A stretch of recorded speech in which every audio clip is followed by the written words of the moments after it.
Class we discussed about the mitral stenosis. So in today's class we will be starting with discussion on mitral regurgitation, another valvular lesion that is important for you. It is MR. It is known as mitral regurgitation. And so first let us discuss what are the causes of mitral regurgitation. So you have to remember the causes in the form of what are the acute causes and what are the chronic causes. So MR is divided into two. Mitral regurgitation causes are divided into two headings. One is acute, another is chronic. So what is acute? Acute may mean something is happening at sudden. So it can be because of myocardial infarction. So whenever there is myocardial infarction and there is papillary muscle rupture. So your screen is not visible? My screen is not visible to everyone. It's visible. It's visible, na? Let me do it again.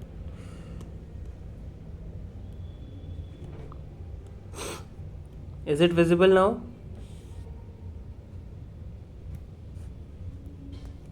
Yes, sir. Okay, so whenever there is papillary muscle rupture in case of MI, then you can have, okay.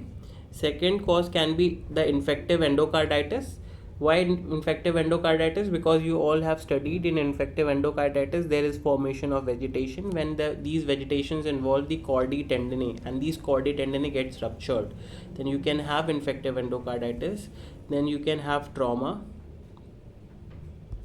ठीक है, so these are the causes for acute MI, acute MR. ठीक है, when we talk about chronic causes, so in chronic causes we are having two headings.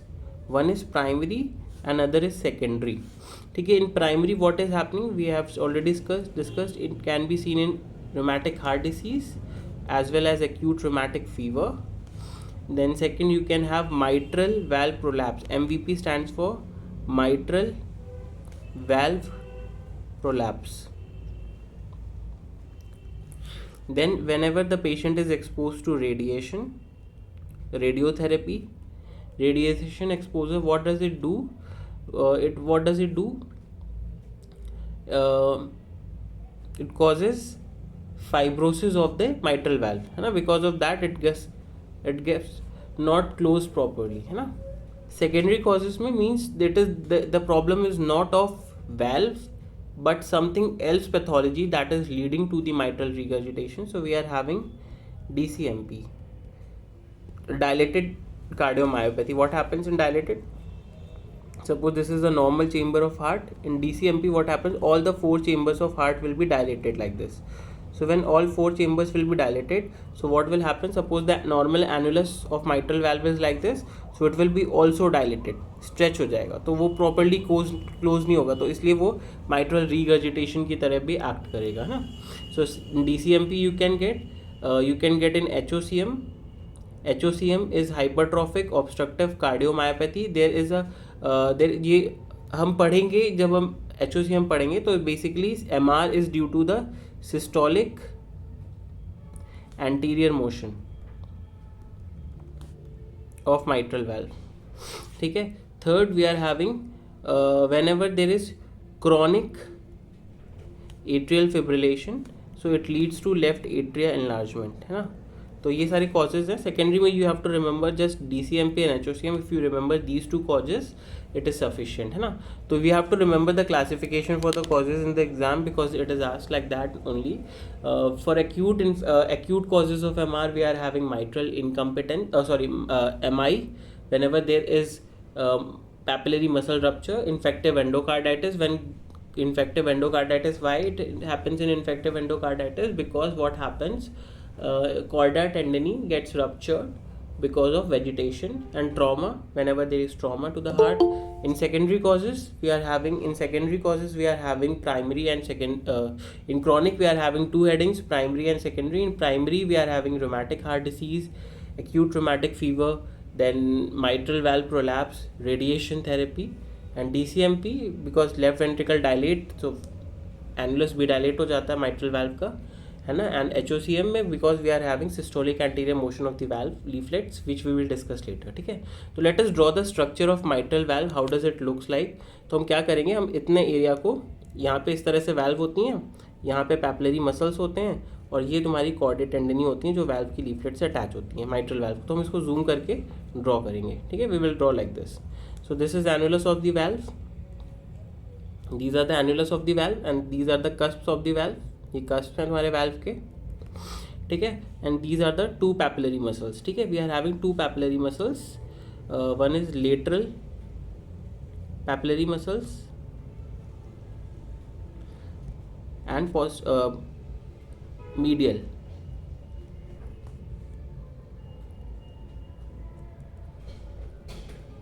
lateral and medial papillary muscles, and we are having, these are chorda tendini, we have already discussed, these are chorda tendini,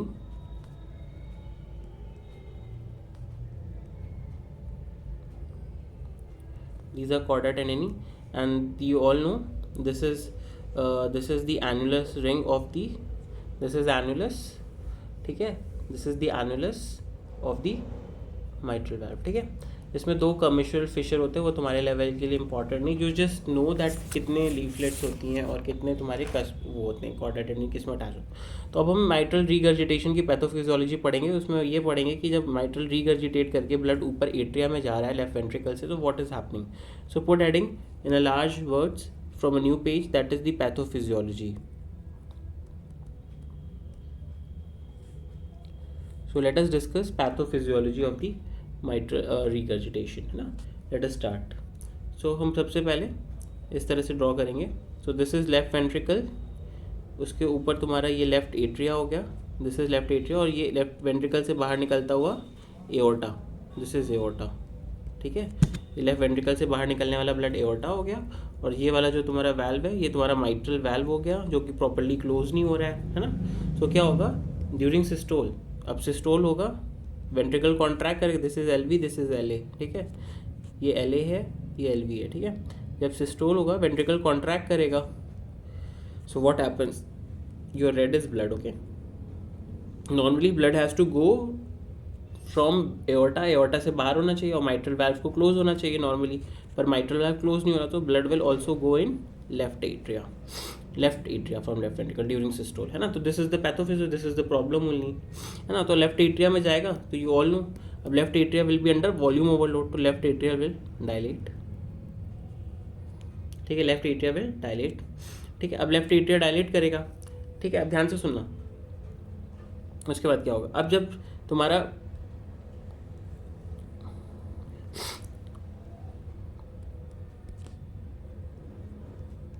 ठीक है, अब जब तुम्हारा filling phase होगा, diastole होगा, तो diastole में क्या होगा, जो एक्स्ट्रा ब्लड लेफ्ट वेंट्रिकल से एओर्टा लेफ्ट एट्रिया में गया था, अब वो वापस आएगा। मतलब पहले कुछ अमाउंट ऑफ ब्लड आ रहा था, अब जो एक्स्ट्रा ब्लड गया था जिसकी वजह से एट्रिया डायलेट हो गया था, वो भी अंदर आएगा।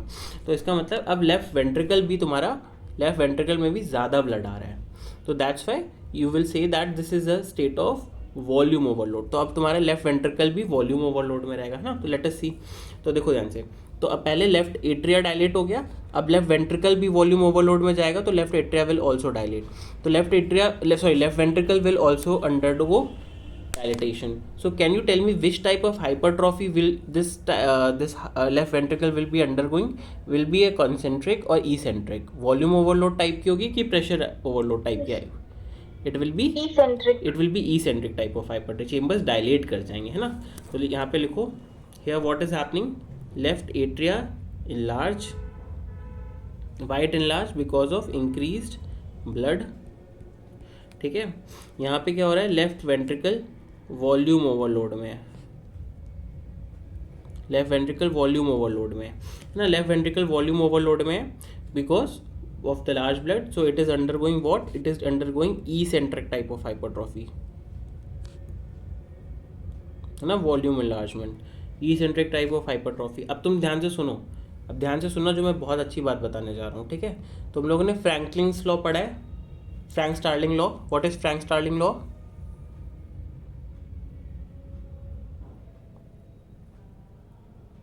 फिजियो तो पढ़ के आए होगे, क्या होता है कि बताओ, फिजियो में पढ़ाई है, मैंने पढ़ा है, जिन्होंने फिजियो पढ़ा होगा मेरे से, पर वो बताएं।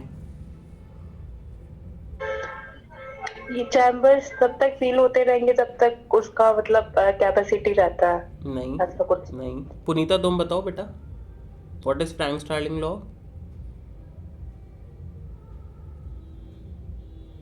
सर मेरे को याद नहीं है सर। देखो सिंपल से है। सर ब्लड जितना ज्यादा रहेगा फोर्स ऑफ कॉन्ट्रैक्शन भी उतना ज्यादा रहेगा। हाँ वेरी गुड। जैसे इलास्टिक होती है, देखो तुम जितना ज़्यादा इलास्टिक को खींचोगे, ठीक है, और जैसे तुम इलास्टिक को छोड़ोगे उतना उतना फास्टली, उतना प्रेशर से रिकॉइल करता है। तो वही चीज़ ये है कि लेफ्ट वेंट्रिकल जितना ज़्यादा फिलिंग होगी उतना ज़्यादा स्ट्रेच होगा, है ना।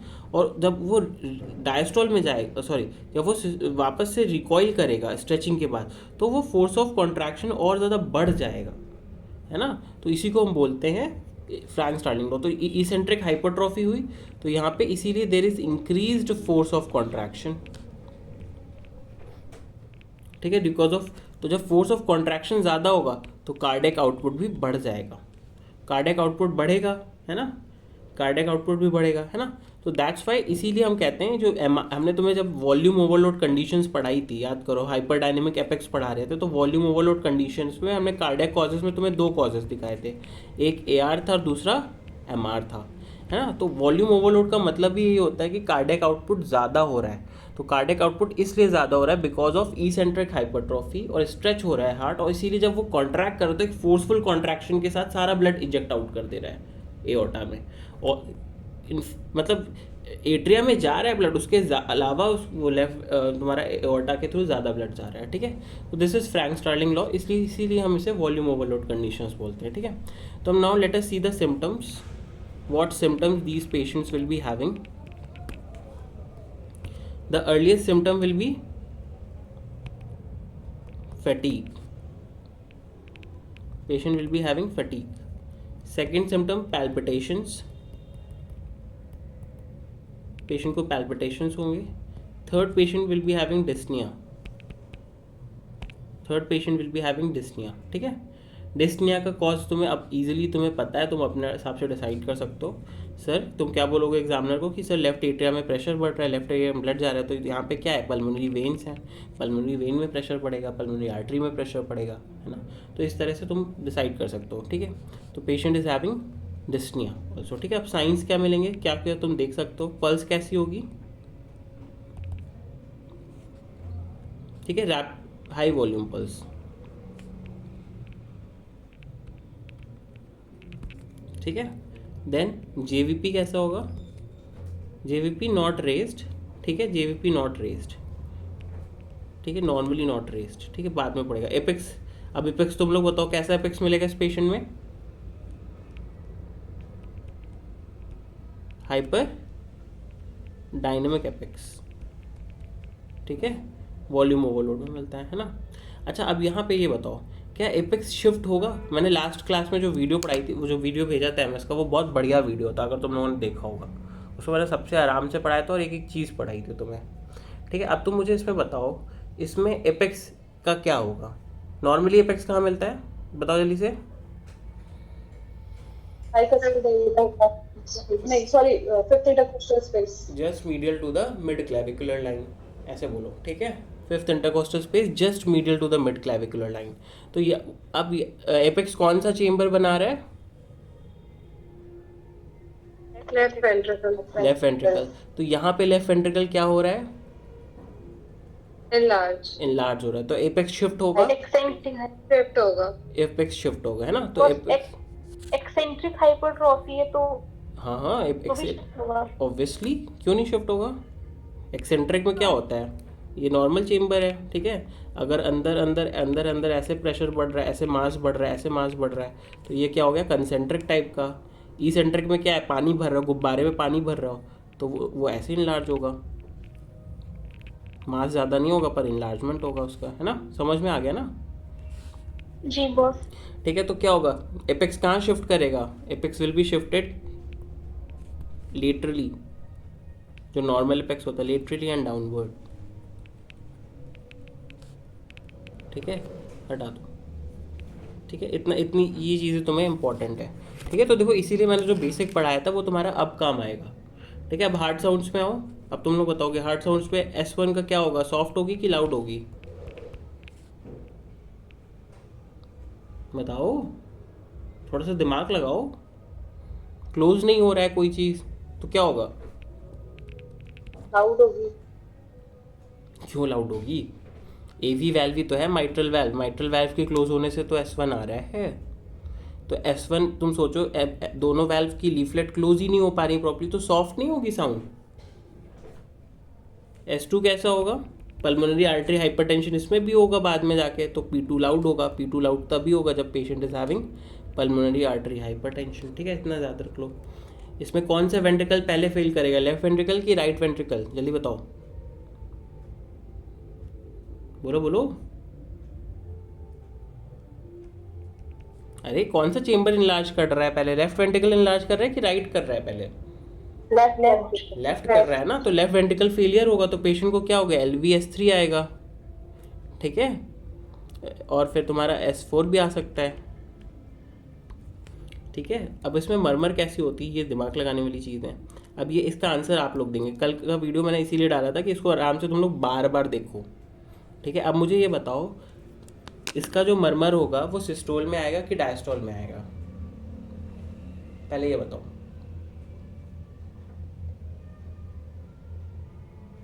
सिस्टोल में आएगा। चलो, वेरी गुड वेरी गुड। ठीक है, इसका जो मरमर होगा वो सिस्टोल में आएगा, तो इसका मतलब दिस मरमर इज सिस्टोलिक मरमर। भूलोगे नहीं कभी तुम लोग। ठीक है, MR का मरमर। ठीक है, तो देखो कब किस फेज में आएगा, जब तुम्हारा लेफ्ट वेंट्रिकल कॉन्ट्रैक्ट करेगा सिस्टोल में, तभी जब ब्लड ऊपर जाएगा माइट्रल वैल्व से तभी तुम्हें आवाज़ सुनाई देगी। तो वो मरमर जो होता है ना वो पूरे सिस्टोल में सुनाई देता है, इसीलिए we call it as pan systolic murmur. Pan systolic murmur मतलब S1 से लेके S2 तक पूरे में मरमर सुनाई देगा तुम्हें।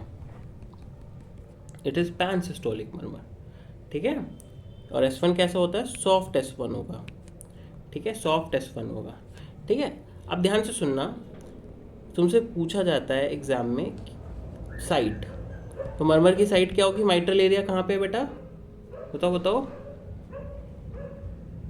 जहाँ पे एपेक्स है। पिच कैसी होगी, हाई पिच होगी। फिर रेडिएशन, कहाँ पे रेडिएट करेगा इसका साउंड? जैसे माइट्रल स्टेनोसिस का मरमर रेडिएट नहीं कर रहा था, माइट्रल स्टेनोसिस का मरमर रेडिएट नहीं कर रहा था, बट MR का मरमर रेडिएट करता है। कहाँ पे रेडिएट करता है? अच्छा, अगर तुमने एनाटॉमी पढ़ी है तो लेफ्ट वेंट्रिकल आगे है और लेफ्ट एट्रिया कहाँ पे बेटा, बताओ बताओ? Posterior surface. Very good very good. Left atria पीछे की तरफ होता है, थोड़ा सा मतलब लेटरली और पोस्टीरियर, पोस्ट्रोलेटरल होता है लेफ्ट के, है ना। तो इसका मतलब जो मरमर है, ब्लड कहाँ से जा रहा है, ब्लड वेंट्रिकल से एट्रिया में जा रहा है तभी मरमर आ रही है, मतलब आगे से पीछे की तरफ जा रहा है। तो इसका मतलब मरमर कहाँ पे रेडिएट करेगी, बैक साइड में रेडिएट करेगी। तो this murmur radiates posterior interscapular area, scapular के बीच में, as well as left axilla. This murmur radiates on the posterior interscapular area and left axilla. ठीक है, तो ये चीज़ तुम्हें पता होनी चाहिए। ठीक है, प्लस अब एक एग्जाम्पल पूछता है एग्जामिनर तुमसे, एग्जामिनर पूछेगा वैसे कि अगर किसी पेशेंट को एक्यूट MR है और किसी पेशेंट को क्रॉनिक MR है, तो दोनों के मरमर में मैं सिर्फ MR पढ़ाऊंगा, ज़्यादा कुछ नहीं पढ़ाऊंगा आज। ठीक है, क्योंकि ये टफ चीज़ है, तुम आज पढ़ो और उसको 4-5 बार रिवाइज करो, तब नेक्स्ट क्लास में हो, नहीं तो कुछ सब ऊपर से जाएगा। ठीक है, तो MR एक्यूट MR में और क्रॉनिक MR में कैसे डिफ्रेंशिएट करते हैं ये एग्जामिनर पूछेगा। तुम स्टेथ लगा के सुनोगे तो मरमर में क्या डिफरेंस आएगा। तुमने बोला सर क्रॉनिक MR में पैन सिस्टोलिक मरमर होती है, और सर एक्यूट MR में क्या होता है बेटा, यू विल से एक्यूट MR में अर्ली सिस्टोलिक मरमर होती है। ठीक है, बस ये डिफरेंस का पॉइंट है। तो question comes how you differentiate it, मतलब ऐसा क्यों हो रहा है कि इसमें अर्ली की आ रही है और इसमें पूरे सिस्टोल में आ रही है। देखो एक हम बनाते हैं, एक डायग्राम बनाते हैं। ये पेशेंट है तुम्हारे पास, नॉर्मल हार्ट है, लेकिन इसका अचानक से क्या हुआ, ये माइट्रल वैल्व रप्चर कर गया, तो अब ब्लड उसका सिस्टोल में ऊपर जा रहा है। तो तुमने देखा कि इसका चेम्बर साइज इनलार्ज नहीं हुआ है, तो जब शुरुआत में ही ब्लड जाएगा तभी प्रेशर ग्रेडियंट होगा, हाई प्रेशर लो प्रेशर, लेकिन जब ब्लड दोनों चेम्बर में बराबर हो जाएगा तो प्रेशर ग्रेडियंट बराबर हो जाएगा, तो ब्लड फ्लो नहीं करेगा, है ना। तो इसीलिए इसको हम बोलते हैं कि अर्ली सिस्टोल में आएगा। चेम्बर क्योंकि इक्वल है। लेकिन अगर तुम क्रॉनिक एमआर के पेशेंट देखोगे तो ये right ventricle, right atria, right ventricle है ना, लेकिन जो लेफ्ट एट्रिया है वो बढ़ा हुआ होगा, इनलार्ज होगा, क्योंकि क्रॉनिक है, बहुत लंबे समय से चल रहा है। तो जब उसके पास ज़्यादा कैपेसिटी है ब्लड को एक्मोडेट करने की, तो वो पूरे सिस्टोल में ब्लड ऊपर तक जाएगा, क्योंकि उसका चेम्बर बढ़ गया है। इसका चेम्बर लिमिटेड था, नॉर्मल था, तो जल्दी बंद हो गया वाल्व, लेकिन ये पूरे सिस्टोल में जाएगा ब्लड। तो इसी वजह से जो इसमें जो मरमर आती है वो पैन सिस्टोलिक होती है, ठीक है, और इसमें जो मरमर होती है वो अर्ली सिस्टोलिक मरमर होती है, ठीक है। It is the pan systolic murmur और अर्ली सिस्टोलिक। तो ये तुम्हें ये क्वेरी क्लियर हो गई, येस और नो? Yes sir, yes. पहला कुछ डिफरेंस आ गया कि the murmur is in acute MR it is early systolic murmur, उसमें होगी पैन सिस्टोलिक। दूसरा होता है रेडिएशन, इसमें को नो रेडिएशन, रेडिएट ही नहीं करती, क्योंकि एक्यूट अभी जस्ट डेवलप हुआ है, इसमें रेडिएशन प्रेजेंट होगा, हमने तुम्हें बता दिया, वो एक्जिला में जाएगी और कहाँ जाएगी, इंटरस्कैपुलर। थर्ड आता है तुम्हारा एपेक्स। इसमें क्या एपेक्स बढ़ रहा है? इसमें तो एपेक्स नॉर्मल रहेगा, इसमें एपेक्स शिफ्ट हो जाएगा, लेटरली शिफ्ट हो जाएगा, ठीक है। और मरमर हमें तो बताया। तो ये 3 पॉइंट्स अगर if you tell the examiner तो he will get you good marks, ठीक है। फिर उसके बाद आता है factors that affects the murmur. लिखो factors that increases MR murmur. तो ऐसे कौन से फैक्टर्स हैं जो एमआर के मरमर को बढ़ाएंगे? तो तुम देखो ध्यान से, अगर हम एओर्टा को कंप्रेस करें, एओर्टा को, तो क्या होगा, ब्लड क्या होगा, ध्यान से देखो, इसी डायग्राम को देख लो। अगर कुछ ऐसा करें कि हम इस एओर्टा को बाहर से कंप्रेस कर दें, तो क्या होगा, ब्लड एओर्टा के थ्रू कम जाएगा, और ब्लड सारा का सारा कहाँ जाएगा बेटा, एट्रिया में जाएगा। तो मरमर बढ़ेगी कि नहीं बढ़ेगी, ऐसा होना, जल्दी बताओ। अगर हम एओर्टा को किसी तरह कम कर दें तो हम एओर्टा का प्रेशर कैसे बढ़ा सकते हैं? तो एनीथिंग दैट इंक्रीजेज और compresses, that increases the pressure of aorta और compresses aorta will increase the duration of murmur. तो क्या करा सकते हो पेशेंट से? देखो, पहला बीपी कफ देखा है तुमने, कौन सी आर्टरी को कंप्रेस करता है? बीपी कफ। हाँ, तो अगर हम किसी पेशेंट को बाइलेटरल बीपी कफ अप्लाई कर दें और कंप्रेशन करें बीपी कफ से, तो क्या होगा, एक तरह से एओर्टा ही कंप्रेस हो रहा है, पेरिफेरल आर्टरी कंप्रेस होगी तो एओर्टा पे बैक प्रेशर जाएगा, है ना, तो उसकी वजह से भी मरमर बढ़ जाएगी, है ना। या फिर तुम दूसरी चीज़ क्या करा सकते हो, पेशेंट से बोलोगे हैंड ग्रिप, मतलब मुट्ठी बंद करके प्रेशर लगाओ, उससे भी बैक प्रेशर जाएगा, तो सस्टेन्ड हैंड ग्रिप, ठीक है। इसका वीडियो देख लेना और या बुक में पढ़ना तो तुम्हें क्लियर हो जाएंगे पॉइंट। तो when ever these things you do, these are the maneuvers, these are the dynamic auscultation। तो नॉर्मली मरमर आ रही होगी, लेकिन ऐसे तुमने उस पेशेंट को बीपी कफ बांधा दोनों हाथों में और प्रेशर अप्लाई कर दिया, या उसको बोला अपने बीपी कफ नहीं है, तो you will do sustained hand grip,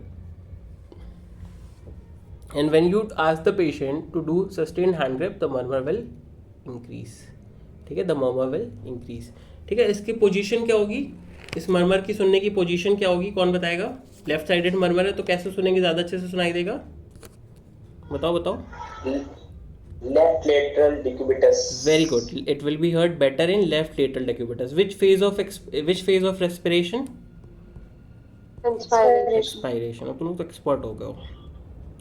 left lateral decubitus and it will be best heard in expiration, ठीक है, it will be best heard in expiration, ठीक है। तो these are the things you have to remember, ठीक है। तुम्हारा इतना से ज़्यादा इसके अलावा कोई क्वेश्चन एग्जाम में नहीं पूछेगा। अब देखो, तुमसे कुछ क्वेश्चंस ऐसे पूछे जा सकते हैं लाइक कि अगर ये एमआर का मरमर है, पैन सिस्टोलिक मरमर है, तो what are the other causes जिसमें तुम्हें पैन सिस्टोलिक मरमर मिल सकता है ना, एग्जामिनर तो पूछेगा ही। तो लिखो differential diagnosis of pan systolic murmur.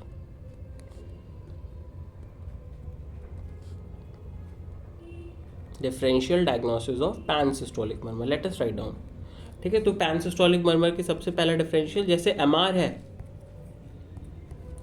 है माइट्रल रिगर्जिटेशन कर रहा है, वैसे अगर किसी पेशेंट को ट्राइकस्पिड रिगर्जिटेशन हो, है ना, तो उसको भी मरमर आएगी, ठीक है। तो ये भी पैन सिस्टोलिक होगी, बट डिफरेंस क्या होगा, साइट का। ट्राइकस्पिड एरिया कहाँ पे था? लेफ्ट लोअर पैरास्टर्नल, तो यहाँ पे सुनाई देगी, will be best heard in left lower parasternal, ठीक है। दूसरी जो होती है VSD, जो बच्चों में कॉन्जेनाइटल हार्ट डिसीज होगा, वेंट्रिकुलर सेप्टल डिफेक्ट, उसमें भी यू विल गेट पैनसिस्टोलिक मर्मर, ठीक है, ठीक है। इट इज़ ऑल्सो इन, अच्छा ट्राइकस्पिड रिगर्जिटेशन को पहचानोगे कैसे कि ये ट्राइकस्पिड है? पहला तो साइट हो गया कि लेफ्ट लोअर पैरास्टर्नल में मिल रही थी ट्राइकस्पिड एरिया की मर्मर, और MR की murmur you will be getting in mitral area. दूसरा कैसे चेक करोगे, कौन बताएगा, दिमाग लगाओ, कैसे चेक कर सकते हो कि ये राइट साइडेड मर्मर है? इंस्पिरेशन पे वेरी इंक्रीज गुड, करेगा murmur. Yes, it will increase on inspiration, ठीक है। तो in this way you differentiate कि ये लेफ्ट साइडेड मर्मर है, राइट साइडेड मर्मर है, ठीक है।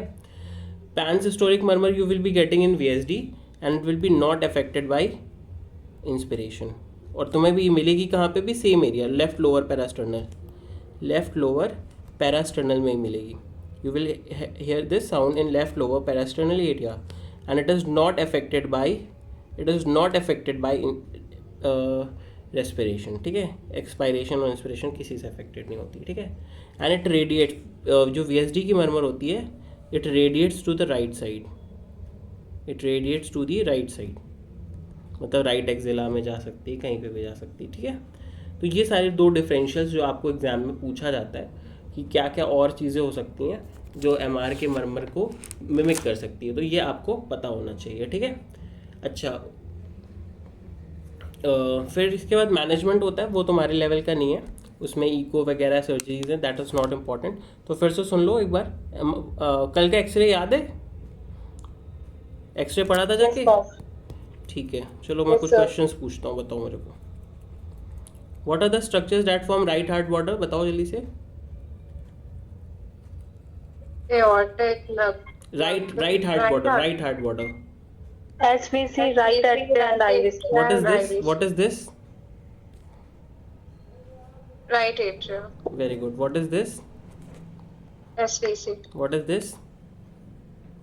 IVC. What is this structure? Aortic knuckle. Then Pulmonary trunk. this Left auricle. left ventricle, Left ठीक है। ventricle. What are these angles? ये कौन सा एंगल है और ये कौन सा एंगल है?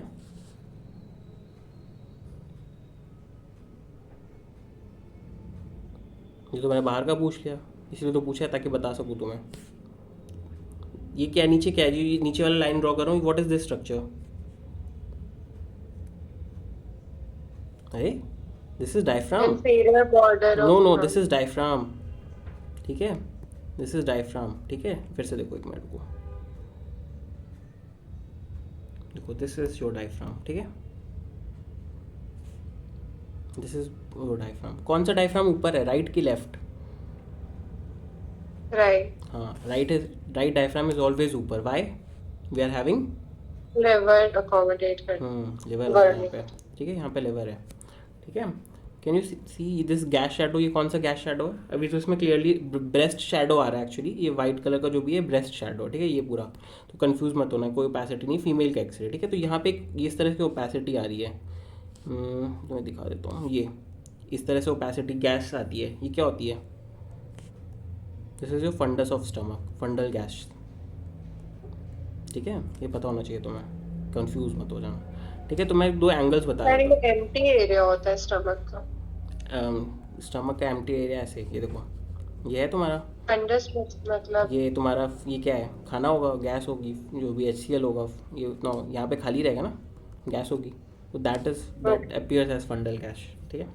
फिर ये तुम्हारा डायफ्राम हो गया। ये जो एंगल बोल रहा हूँ, these angles are known as costophrenic angle. Costo मतलब वर्टेब्रा, फ्रेनिक मतलब डायफ्राम, ठीक है। ये एंगल इसलिए इंपॉर्टेंट होता है अगर यहाँ पे ओपेसिटी हो जाए कुछ इस तरह से, अगर कुछ इस तरह से ओपेसिटी हो जाए,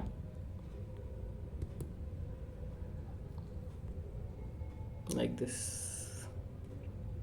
ये पूरा ब्लंट हो जाए कुछ इस तरह से, ठीक है। तो अब एंगल ब्लंट हो गया तुम्हारा, अब तुम्हें एंगल क्लियर नहीं दिख रहा है, पहले बिल्कुल शार्प एंगल ऐसे दिख रहा था, तो this is known as blunting of costophrenic angle. तो यू विल से यहाँ पे क्या है, फ्लूइड आ गया, तो इसका मतलब प्लूरल साइड में प्लूरल कैविटी में फ्लूइड है, and that is known as pleural effusion. Pleural effusion. That is your pleural effusion है. तो ये सब देखना चाहिए तुम्हें. This is pleural effusion. ठीक, चलो तुम्हें हार्ट बॉर्डर तो देखना आ ही गया, अच्छी बात है. ठीक है, डायफ्राम है ये, राइट डायफ्राम इज ऊपर, लेफ्ट डायफ्राम इज बिलो. ठीक है, चलो नेक्स्ट, बाकी सब नेक्स्ट क्लास में पढ़ेंगे.